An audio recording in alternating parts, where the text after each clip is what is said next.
Excuse me. Good afternoon. It's Wednesday, the 25th of July, 2018, just after 1 o'clock.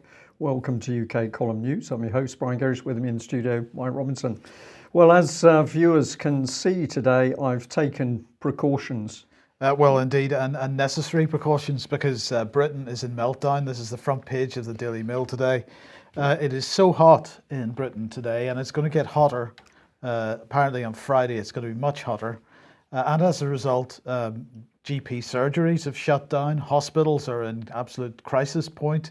Apparently the nurses are struggling with dehydration because they can't get any water to drink.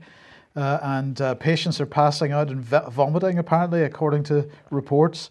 This is not even a red alert today, Brian. It's only an amber alert. And nonetheless, the entire country is shutting down. Apparently the railway lines are buckling under the heat, and all kinds of really horrible stuff going on, because this is the hottest that it's been for a very long time. And as I say, Friday, the Met Office saying, could become the hottest ever July day. Yes. But as we see the headline there, we've got the nice little contrast, because there's the fear factor in Britain in meltdown, and then there's the complete dross article of Vanilla Camilla. Yes. Let's move on quickly, because well, good news, Brian. The government has published its white paper legislating for the withdrawal agreement between the United Kingdom and the European Union. So this is less than 2 weeks, they say, after the government confirmed its comprehensive plans for the UK's future relationship with the EU. It's published a new white paper. They're coming out thick and fast now, explaining how the UK's withdrawal agreement will be put into law.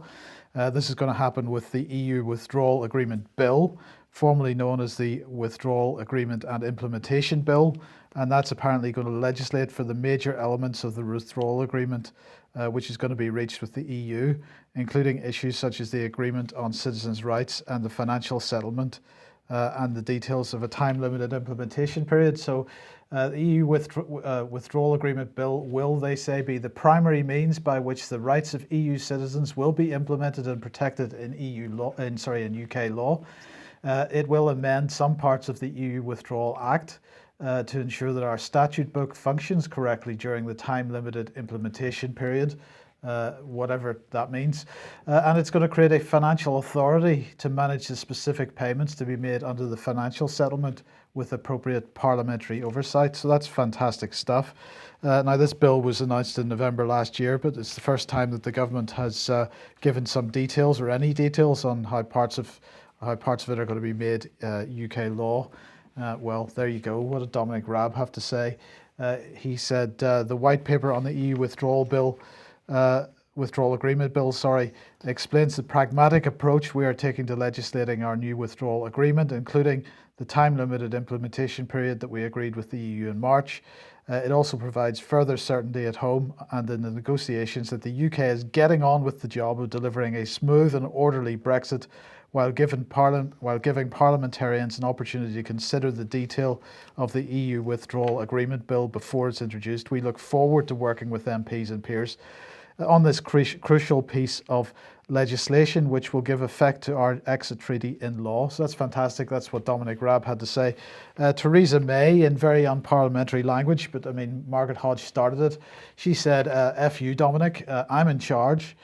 So basically, she has now said that she's going to take control of the EU negotiations, the Brexit negotiations with the EU. Dominic Raab is no longer in charge. I'm not sure, Brian, whether that was because of the coverage that we had of the Department for exiting the European Union on this programme on Monday. Maybe she was watching and thought, well, we had a point, and they were just not in a position, not experienced enough to pursue this negotiation. Perhaps she would have to take charge. Well, the question is she in charge? And of course, we've long said that she's not. She's merely a puppet. And the question is, well, who's pulling her strings? So let me introduce you to Ollie Robbins. Here he is. He was giving evidence in front of the Brexit Select Committee yesterday. And this is Theresa's handler. He is her advisor, in inverted commas, on EU matters. Well, Quentin Letts was actually writing a little bit about him in the Mail today and called him Whitehall's most controversial fixer. He is the man, according to Letts, whose soft Brexit papers were sprung on the cabinet at Chequers. So this is the man behind the revised paperwork, which David Davis didn't like very much and caused his resignation. But my question was, who is he? Because, Quentin Letts didn't say very much about the man himself. What's his background? Well, in fact, he was Principal Private Secretary to the Prime Minister 2006 and 2007. So that was Tony Blair and then Gordon Brown. He then moved from that to Director of Intelligence, Security and Resilience at the Cabinet Office. And after that, he became Deputy National Security Advisor for the Cabinet Office. Then he became Director General of the Civil Service.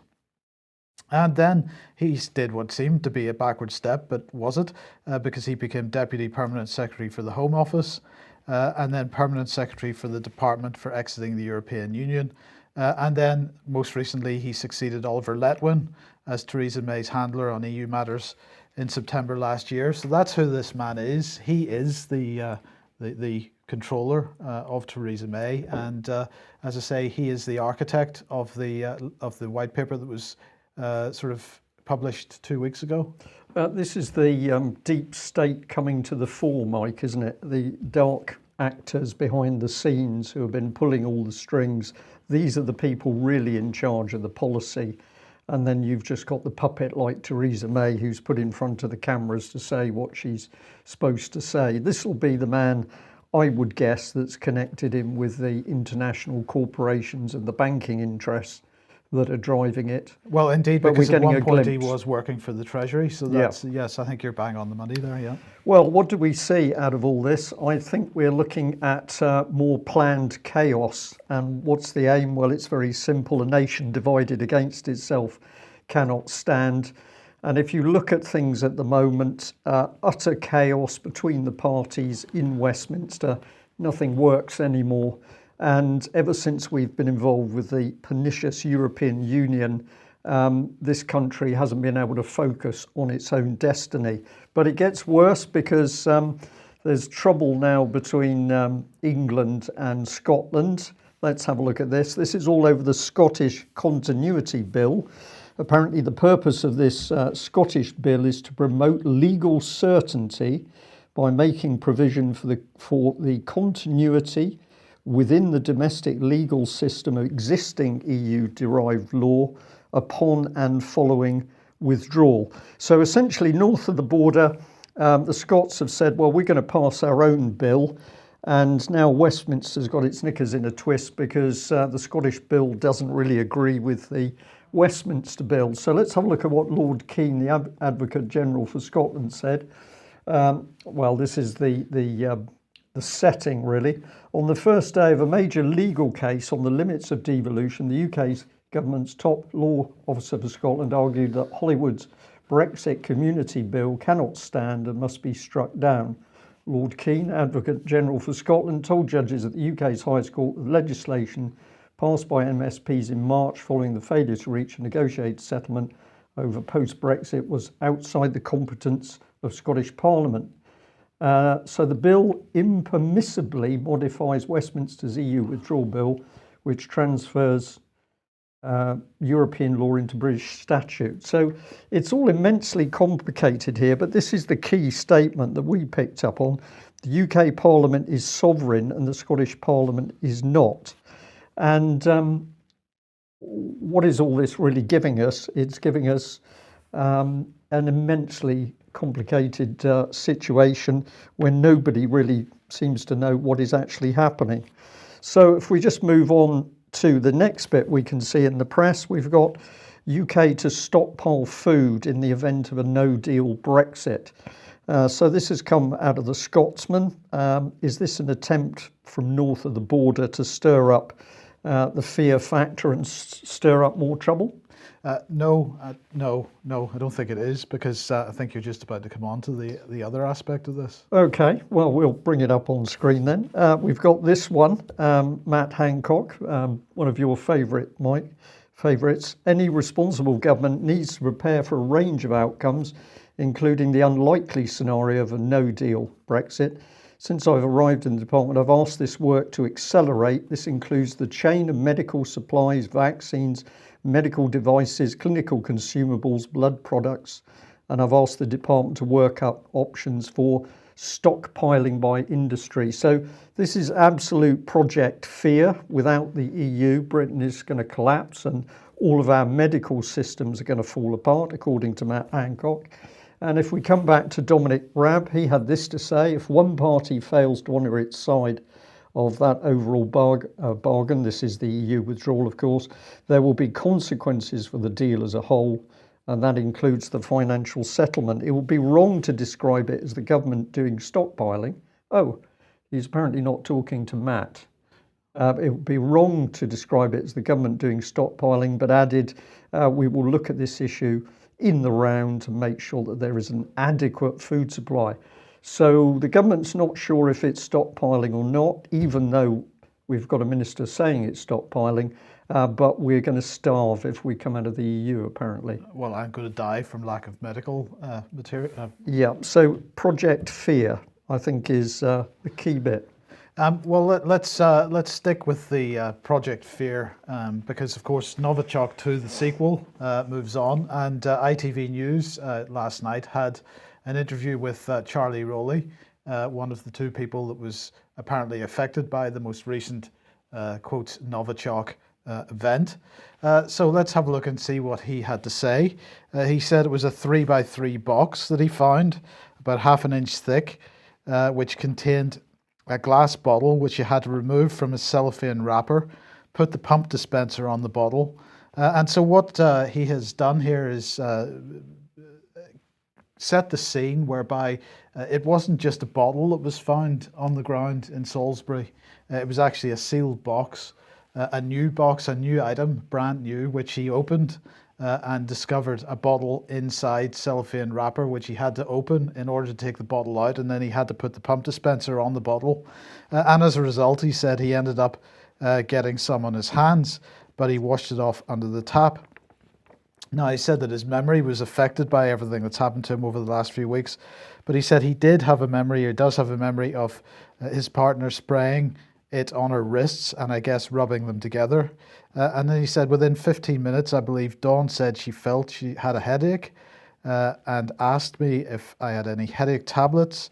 I had a look around the flat, and within that time she said she felt peculiar and needed to lie down in the bath, which at the time I thought was a bit strange. I went into the bathroom and found her in the bath, fully clothed, in a very ill state. But here's the thing that he said. He said, my hands were covered in the stuff. It was an oily substance with very little odor. They run tests on it. That's his language. They run tests on it, and I was in complete shock when they told me it was Novichok. So now we are, as this narrative proceeds, now we are expected to believe that he opened a sealed item, a box, removed a bottle from a sealed cellophane wrapper, put the pump dispenser on the bottle, and in the process of putting the pump dispenser on the bottle, he got some of this stuff on his hands. But when it got on his hands, it didn't smell of anything. It didn't have any odor, but it was supposed to be perfume, Brian. And the point of perfume is that it has some kind of smell. Usually, yeah. Right? So please, somebody explain to me why Dawn then took the bottle of non-smelling perfume and sprayed it on her wrists and rubbed her wrists together when it didn't smell of anything. It's quite unbelievable. I mean that in the true sense of that expression. Everything about it is fascinating. He's got some memory problems as the result of the Novichok. He can't remember where he found the item, but he can remember the dimensions of the box. He can remember how it was packaged. He can remember how he put it together, but he can't actually remember the unique thing of actually finding it in the first place. Yes. Yeah. No. So I don't know what's going on here, but this does not add up in any way. Yes, we'll just see how this one pans out, but I'm not clear how this narrative is supposed to hang together. Anyway, in the meantime, let's move on to returning jihadists, because a number of the mainstream press this morning with headlines similar to this: Terrorism watchdog becomes the next director of public prosecutions. So this is Max Hill, QC, who is set to become Director of Public Prosecutions in November. He's currently the independent reviewer of terror laws, which go through Westminster. But he last year said that British jihadis returning from Syria should not be automatically prosecuted. And he was branded as being rather naive when he went to meet up with a campaign group who had been reported as calling or saying that Jihadi John was a beautiful young man. So I'm not really clear what was going through this man's head when he went and spoke to those people. I'm not sure what's going through his head when he says that jihadis returning from Syria should not be automatically prosecuted. But anyway, it doesn't matter because he's going to be receiving £204,000 a year for the job replacing Alison Saunders. So no doubt he's looking forward to that. But in the meantime, according to Policy Exchange, here it is, Aiding the Enemy is the report if you want to go and have a look at it. But basically the treason laws in Britain are too old. They should be updated and used to prosecute jihadis who've been fighting in Syria. And this is according to the former Home Secretary Amber Rudd. Also the head of MI5 put some input into this, and the Lord Chief Justice had some input into this. So the Treason Act of 1351 has not been used since 1946. But should now be brought up to date and used to prosecute terrorists that are returning to the country. I have to say, if we just put the Telegraph article up, which has a nice picture of Amber Rudd on there, I have to say that for any politician to be suggesting that an update to the treason laws is necessary, bearing in mind their present activities in a whole range of policy areas, I think that's a pretty risky thing for politicians to be doing at this time. I think they're fully into the game here, Mike. People are pointing their finger at Westminster, our own politicians, and using the word treason. Certainly UK Column is happy to do that. And so what do? They suddenly decide that they need to change the treason laws so that they can go for terrorists. So that'll be bringing in new legislation which is going to protect the criminal cabal in Westminster who are carrying out treason and deflecting the issue onto people who've been connected with Syria. I think it's par for the course. And of course, this is being drifted through in wider media. I couldn't help but pick up this headline here from the Mail, Terror Police.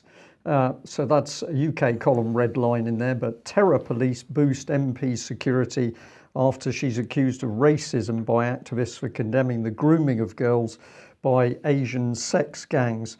And of course, this is Sarah Champion.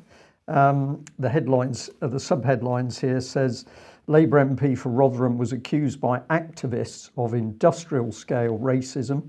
Sarah Champion highlighted common ethnic heritage of town's sex scandal. She's been heavily criticised by racial justice charity Just Yorkshire that speaks on behalf of the local Pakistani community. It's interesting, Mike, that we've got in there activists, but we've also got the terror police who've come in.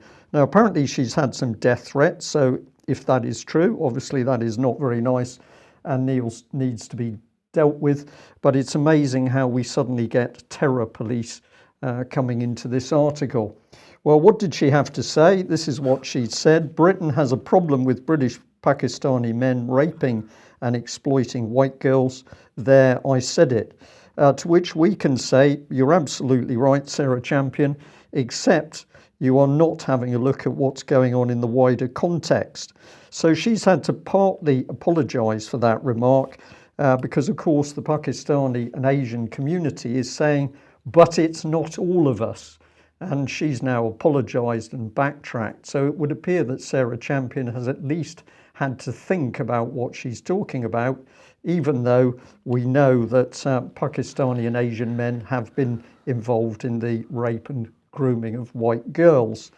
So let's have a look at things in a wider sense, and we'll come to the Mail. Ex-Archbishop of Canterbury, Lord Carey, blames end of Diana's marriage and women priests for Church of England's failures over wicked, deluded paedophile Bishop Peter Hall. So now we're into the heart of the British establishment, that establishment has been covering up the abuse of children, but now it all becomes a lot more murky than the treatment that and the investigation and the treatment for those Asian men who were grooming and abusing girls.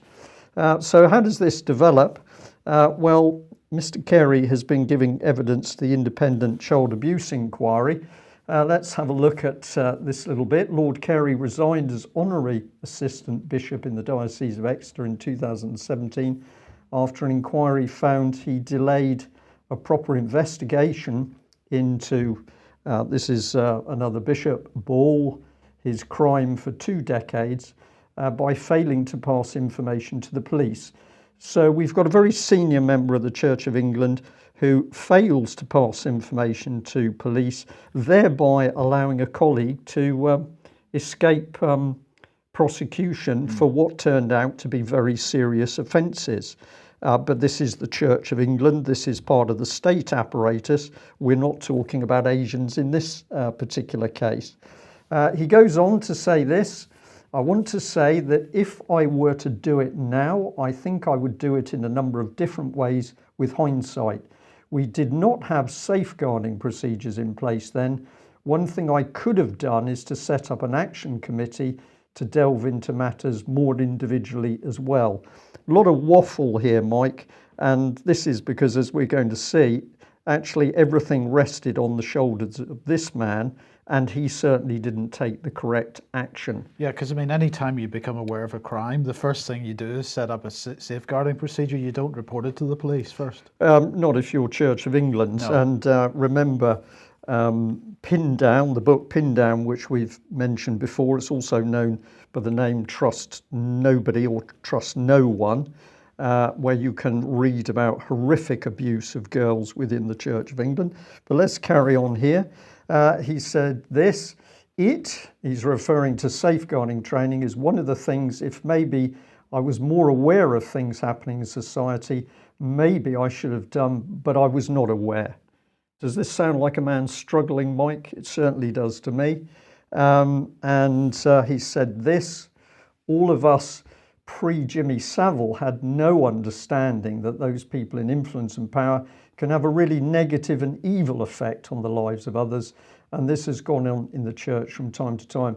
So this man who rises to position of power in the church simply didn't really understand what was going on in the wider world. Pre-Jimmy Savile had no idea that there were people in positions of power abusing children. Remarkable. I don't believe a word he's saying, but that's my personal opinion. So if we jump back to The Guardian, this was the article that started to really point the finger. Former Archbishop of Canterbury lashes out Justin Welby in letter. George Carey says it's shocking that his successor asked him to quit honorary post over role in sexual abuse case. The former Archbishop, who retired from post in 2000, resigned as honorary assistant bishop in the Diocese of Exeter in June after a damning independent inquiry criticised the Church of England's handling of the Ball case. Carey set the tone for the Church's response to Ball's crimes and gave the steer which allowed Ball's assertions that he was innocent to gain credence. Carey had failed to pass 6 letters raising concerns about Ball to police, and in 1993 wrote to Ball's identical twin brother, Bishop Michael Ball, saying, I believe him to be basically innocent. So you have material, you don't pass it through to the police, you're protecting, I think, the reputation of the church. And of course, we know that the Church of England has spent vast amounts of money on specialist legal teams in order to make sure that abuse survivors can't get any compensation out of the church itself. So a really stark contrast between how the British state, of which the Church of England is part of that state, of course, pushes for the prosecution of those Asians.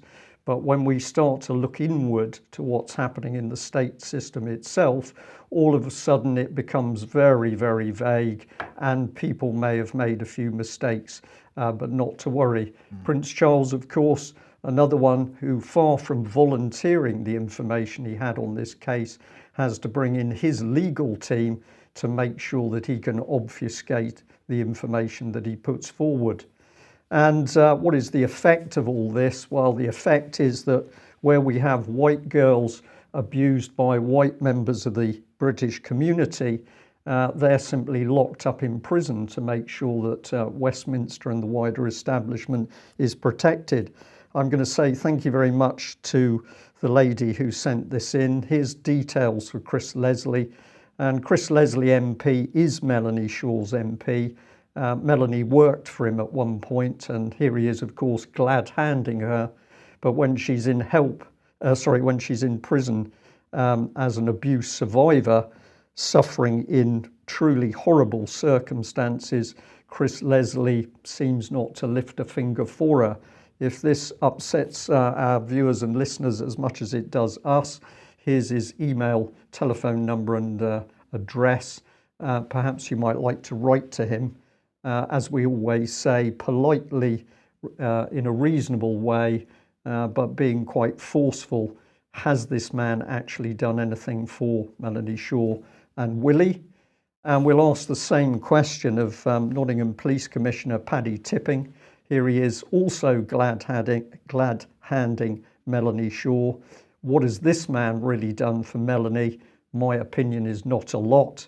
And this is particularly sad because, of course, Paddy Tipping was a social worker in Nottingham himself. So we'll continue to report on the British state's cover-up of paedophiles and child abusers, but it's becoming ever more clear that the state is desperate to close down the trail, showing what's been going on behind the scenes. And that close down, of course, includes closing down records of children's homes for anywhere between 50 and 80 years. Why would that be?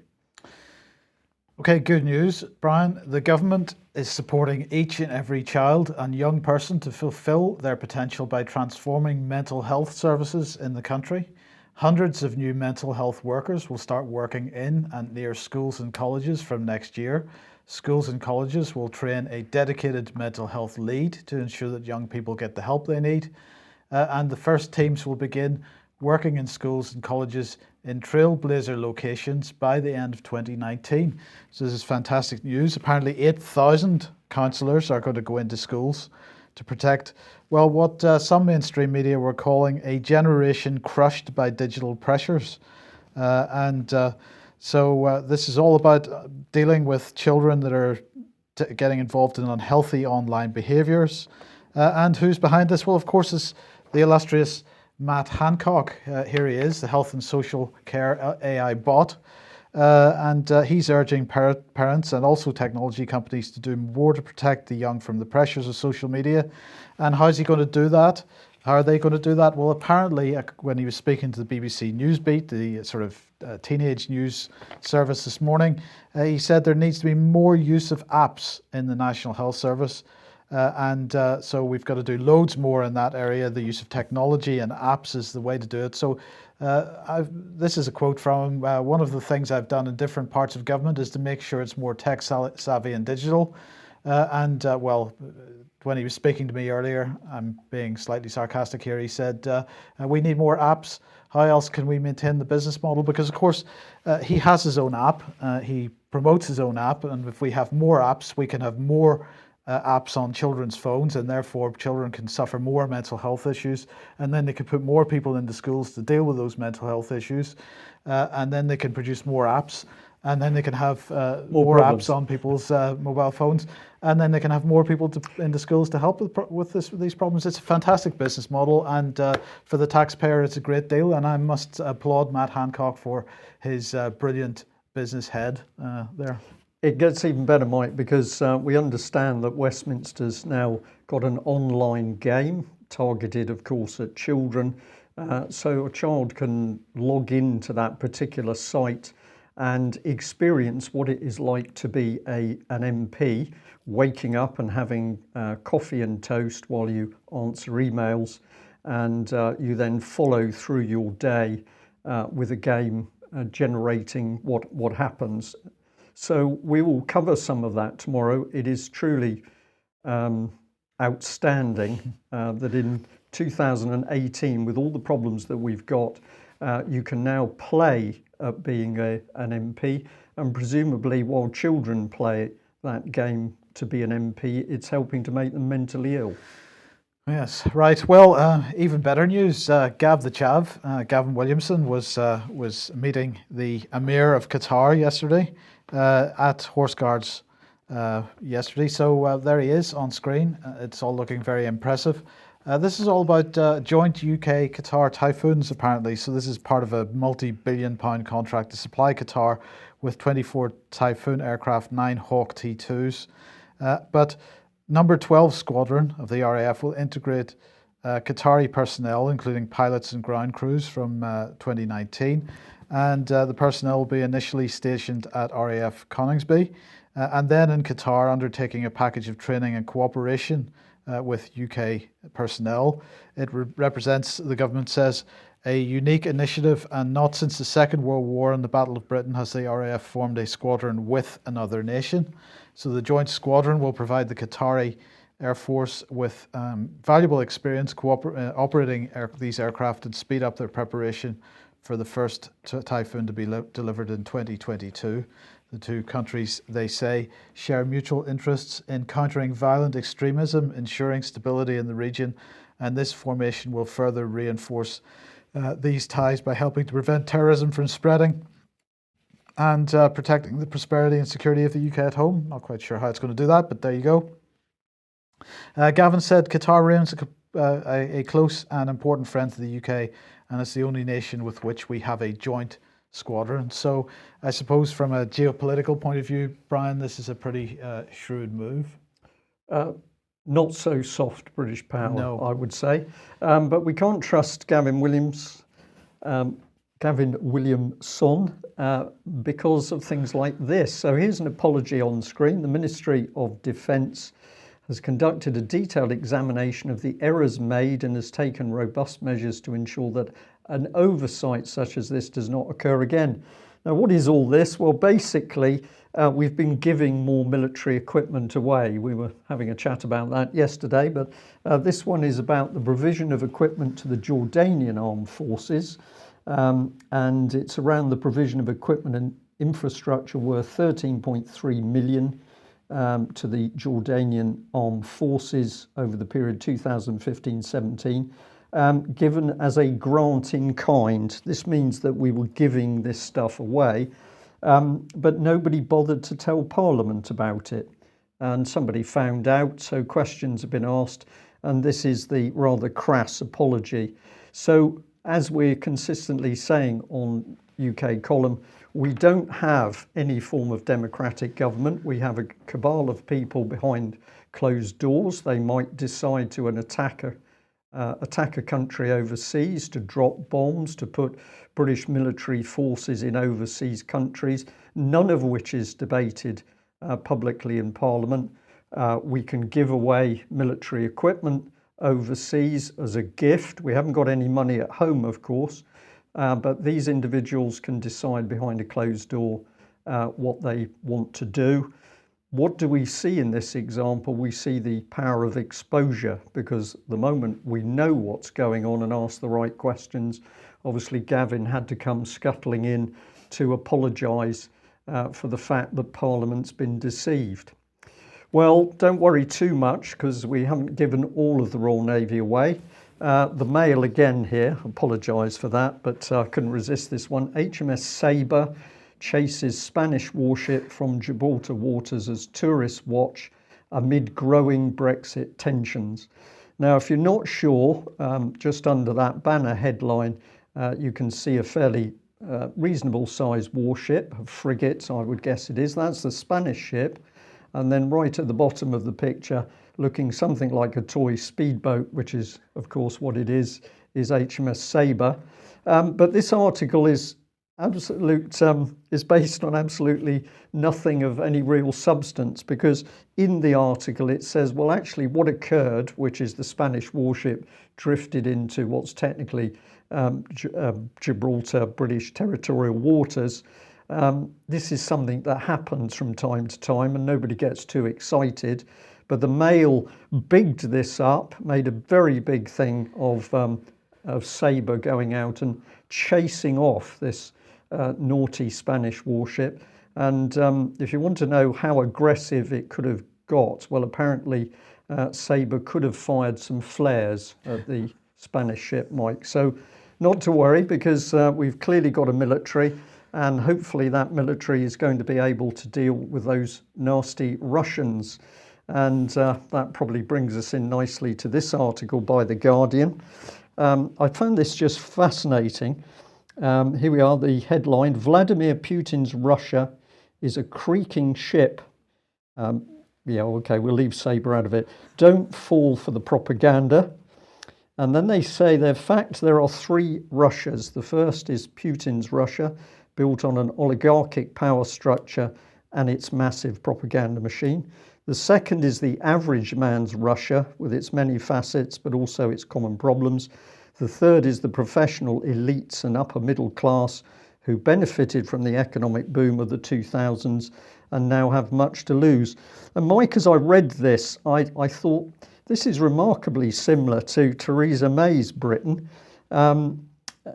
because we can just substitute. So here we are. Theresa May's Britain is a creaking ship. Don't fall for the propaganda. In fact, there are three Britons. The first is May's Britain, built on an oligarchic power structure and its massive propaganda machine.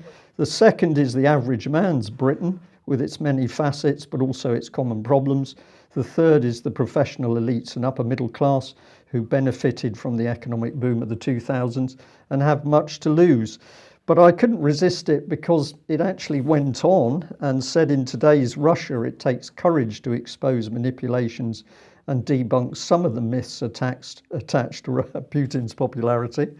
Real, sincere voting patterns, free of pressure and rigging, seem to have emerged as follows. Over 40% of the electorate abstained, 20% voted for a small candidate, and a little less than 40% voted for the president. So I thought we'd better bring in Theresa May. And where does that get us? Well, we can show that, there we go. In today's Britain, it takes courage to expose manipulations and debunk some of the myths attached to May's popularity. Real, sincere voting patterns, free of pressure and rigging, seem to have emerged as follows. Over 31% of the electorate abstained, so not far behind Russia there. 13.8% voted for a small candidate, not too far different, and a little less than 43% voted for Theresa May. So difference between Putin's Russia and Theresa May's Russia. Little difference in many ways, apart from the fact it would appear that President Putin does tell the truth a little bit more frequently than Theresa May, which is why they're changing the law, of course. Absolutely. Okay, we will leave it there. Thank you very much for joining us. Thank you very much for the letters and emails of support that we've had over the last couple of months. It's always a very big boost when people write in and say nice things, so thank you for that. Thank you also to those of you who've donated and recently signed up for subscriptions. If you're not a subscriber to UK Column, please consider taking one out, because we can only do what we do with your financial help and support. We'll leave it there, because the temperature is now soaring in the UK Column studio, and if I hadn't taken precautionary clothing methods, we'd be in dire trouble. Absolutely. Keep those baby wipes handy in case of any problems with Novichok. And don't open any. And check the wife's perfume very carefully. We'll be back tomorrow. Bye-bye.